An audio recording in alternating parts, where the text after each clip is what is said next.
राधे कृष्णा, राधे कृष्णा।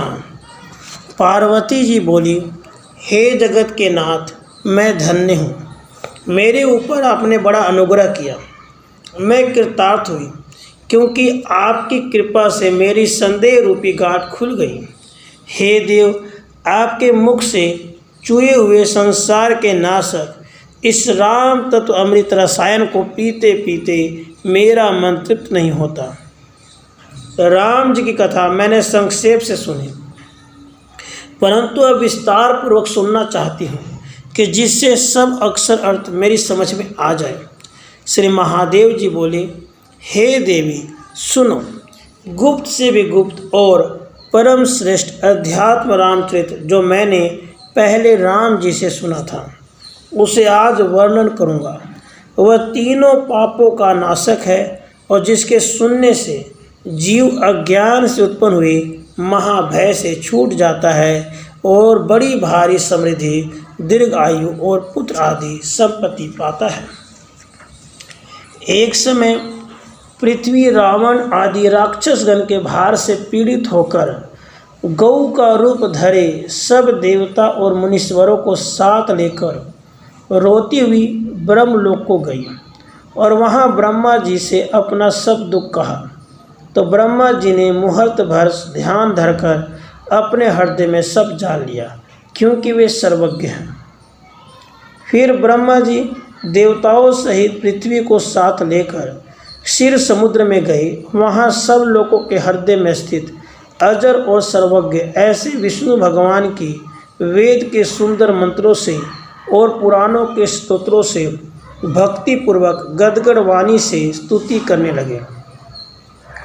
उस समय उनके नेत्रों में आनंद के निर्मल आंसू भर आए।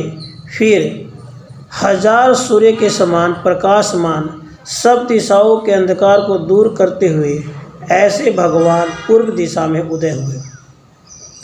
जिन्हों के चित्त वश में नहीं है, उनको नहीं दिखने वाले इंद्रनील मणि के समान प्रकाशमान मंद मंद मुस्कुराते हुए और कमल के समान नेत्र वाले भगवान को ब्रह्मा जी बड़ी कठिनता से देख सके, क्योंकि तेज के कारण भगवान के ऊपर दृष्टि नहीं ठहरती थी। सिर पर मुकुट धारण किए, कंठ में हार, बाहुओं में बाजूबंद, कानों में कुंडल, हाथों में कड़े आदि आभूषणों से प्रकाशमान और छाती पर श्रीवत्स चिन्ह और कोष्ठी मणि से दीप्यमान हो रहे हैं। सनक आदि मुनि और पार्षदगण चारों ओर खड़े हुए स्तुति कर रहे हैं। हाथों में शंख, चक्र, गदा, पद्म और कंठ में वनमाला विराजमान है। सुवर्ण के यज्ञोपवीत और सुवर्ण के ही रंग का पीताम्बर धारण किए लक्ष्मी और पृथ्वी सहित गरुड़ पर स्थित है। ऐसे भगवान की ब्रह्मा जी ने हर्ष के कारण गदगद वाणी से स्तुति करना आरंभ किया। ब्रह्मा जी बोले, हे देव, मैं तुम्हारे चरण कमलों को प्रणाम करता हूँ, जिनका स्मरण मुमुक्षु जन प्राण, बुद्धि, इंद्रिय और आत्मा से उत्पन्न कर्म रूपी पाश के दूर करने के लिए नित्य अपने हृदय में करते हैं। तुम अपनी गुणमयी माया से संसार को उत्पन्न, पालन और नाश करते हो, परंतु अपने आनंद स्वरूप की महिमा के कारण उसमें लिप्त नहीं होते। दुष्टों की दान, अध्ययन आदि कर्मों से ऐसी शुद्धि नहीं होती जैसे भक्तिमान पुरुषों के अंतःकरण की शुद्धि सदा तुम्हारे यशगान करने से होती है। इसलिए मैंने अपने चित्त के दोष दूर करने के लिए तुम्हारे उन चरणाविंदों का दर्शन किया है। विष्णु भक्त जिनकी प्रार्थना में लगे रहते हैं और जिनका दर्शन मुनिजन अपने हृदय में करते हैं, हम ब्रह्मा आदि ने अपने सवार सिद्धि के लिए पहले भी आपके चरणों का सेवन किया था और ज्ञानियों के जिन चरणों का ध्यान आत्म साक्षात करने के लिए अपने हृदय में किया है। हे विभो, लक्ष्मी जी आपके हृदय में स्थान पाकर भी आपके चरणाविंदों में चढ़ी हुई अत्यंत पवित्र तुलसी की माला से सपत्नी के समान स्पर्धा किया करती हैं, अर्थात वे भी चरणों में रहना चाहती हैं। इसलिए जो तुम्हारे चरणों के भक्त हैं उन पर आपकी प्रीति लक्ष्मी जी से भी अधिक है। और सार वस्तु के जानने वाले तुम्हारे भक्त तुम्हारी भक्ति ही चाहा करते हैं, इसलिए तुम्हारे चरण कमलों में मेरी भक्ति सदा हुई। क्योंकि संसार रूपी रोग से तप्त मनुष्यों की औषधि तुम्हारी भक्ति ही है। जब ब्रह्मा जी ने स्तुति करी तब विष्णु भगवान जी बोले, हे ब्रह्मा जी, मैं तुम्हारा क्या कार्य करूं, सो कहिए। ब्रह्मा जी ने अत्यंत प्रसन्न होकर भगवान से कहा, हे भगवान, विसर्वा का बड़ा पुत्र रावण नाम राक्षसों का स्वामी मेरे दिए हुए वर पाकर बड़ा अभिमानी हो गया है। वह संसार का बाधक तीनों लोकों के और इंद्र आदि लोकपालों को दुख देता है।